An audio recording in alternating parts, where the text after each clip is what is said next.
রসায়ন প্রথম পত্রের একটি গুরুত্বপূর্ণ প্রশ্ন, এসএফ6 গঠন সম্ভব হলেও ওএফ6 গঠন সম্ভব নয় কেন, এটা আলোচনা করতে বলা হয়েছে। এটা পরীক্ষায় আসার সম্ভাবনা রয়েছে এবং এরকম প্রশ্ন পরীক্ষায় আসে। আমরা এটা নিয়ে একটু আলোচনা করব। দেখো, এসএফ6 গঠন এবং ওএফ6 গঠন আমরা কোনটা, এসএফ6 গঠন সম্ভব কিন্তু ওএফ6 গঠন সম্ভব নয়। দেখো, সালফার আছে এবং অক্সিজেন আছে, এই দুইটার জারণ মান নিয়ে আমাদের কথা বলতে হবে। দেখো, আমরা জানি যে অক্সিজেনের সর্বোচ্চ জারণ মান হচ্ছে 2, কিন্তু সালফারের সর্বোচ্চ জারণ মান কত? সালফারের সর্বোচ্চ জারণ মান হচ্ছে 6।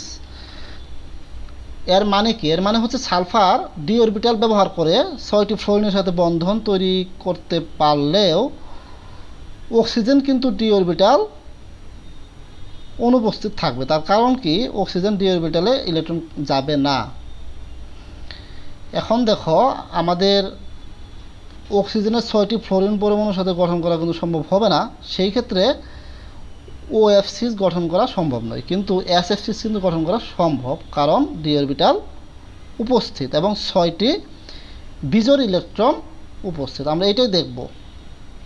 দেখো, সালফারের যদি আমি ইলেকট্রন বিন্যাস দেখাই, স্বাভাবিক অবস্থায় সালফারের ইলেকট্রন বিন্যাস কত? স্বাভাবিক অবস্থায় সালফারের ইলেকট্রন বিন্যাস হবে 1s2 2s2 2p6 3s2 3p4। তার মানে লাস্ট কক্ষপথে ইলেকট্রন আছে 6টা। কিন্তু আমি যদি উত্তেজিত অবস্থায় সালফারের ইলেকট্রন বিন্যাস দেখি, তখন আমি লিখতে পারবো 1s2 থাকবে, 2s2 থাকবে, 2p6ও থাকবে, কিন্তু 3s এবং 3p কি ভেঙে যাবে, 3s1 হয়ে যাবে একটা। আর তারপরে যারা 5টা থাকে, দেখো কি হবে, 3px1 3py1 3pz1। এখন দেখো, আমরা দুইটা ডি অরবিটালে যাবে। আমরা এটাই বলেছিলাম যে সালফার ডি অরবিটালে ইলেকট্রন শেয়ার করবে। 3dyz 3dyz1, আরেকটা হতে পারে 3dxy। 3dxyটাই আমরা আগে লিখি, যেহেতু আমি ওয়াইজেডটা কেটে দিই এখানে আগেরটায়। দেখো, 3dxy এবং ওয়াইজেড লিখে দিলাম, গুছিয়ে লিখলাম। তাহলে দেখো, এখানে যদি তুমি দেখো যে এখানে 6টা বিজোড় ইলেকট্রন আছে, 6টা বিজোড় ইলেকট্রন রয়েছে। তাহলে সালফারের ক্ষেত্রে বিজোড় ইলেকট্রন রয়েছে কয়টা? 6টা।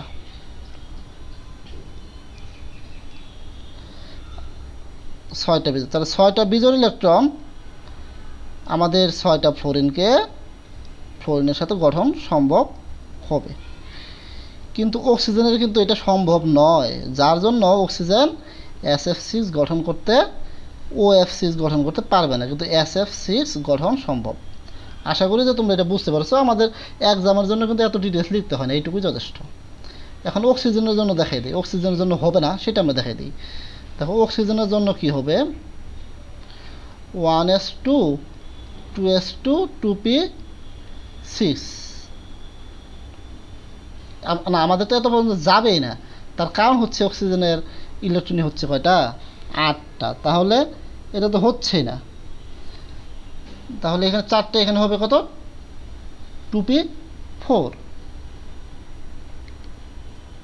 1s2 2s2 2p4। এখন এটাকে যদি আমরা উত্তেজিত অবস্থায় করি, তাহলে দেখো কি হবে। উত্তেজিত অবস্থায় অক্সিজেন ইলেকট্রন বিন্যাস দেখো, 1s2 থাকবে, 2s2 থাকবে, ভাঙবে কোনটা? p4, 2px 2py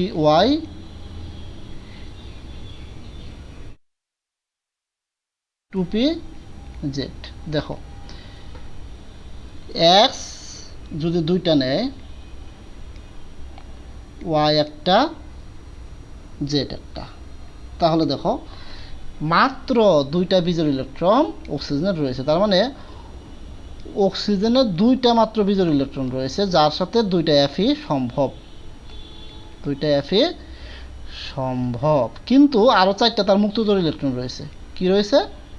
মুক্ত জোড় ইলেকট্রন, কিন্তু আমাদের তো বন্ধন গঠন করার জন্য বিজোড় ইলেকট্রন দরকার, যেটা আমাদের সালফারের 6টা বিজোড় ইলেকট্রন পাওয়া গেলেও অক্সিজেনের কিন্তু 6টা বিজোড় ইলেকট্রন পাওয়া যায় না। এজন্যই আমরা বলতে পারি যে SF6 সম্ভব হলেও OF6 সম্ভব নয়। OF6 সম্ভব নয়। SF6 সম্ভব হলেও OF6 সম্ভব নয়। OF6 সম্ভব নয়। আশা করব যে তোমরা এই কোশ্চেনটি উত্তর যথাযথভাবে বুঝতে পেরেছ। চাইলে আমি আরেকবার তোমাদের এটা রিভাইজ করিয়ে দিতে পারি, সম্ভব নয় কেন। আশা করব যে তোমরা, আমি একটু আস্তে আস্তে নিচে যদি নামি তোমরা লেখাটা দেখতে পারবে। আমাদের এই ফিগারটা দরকার। আশা করব যে তোমরা এটা বুঝতে পেরেছ। SF6 সম্ভব হলেও OF6 কিন্তু সম্ভব নয়। ঠিক আছে, আশা করি যে এটা তোমাদের হয়ে গেছে।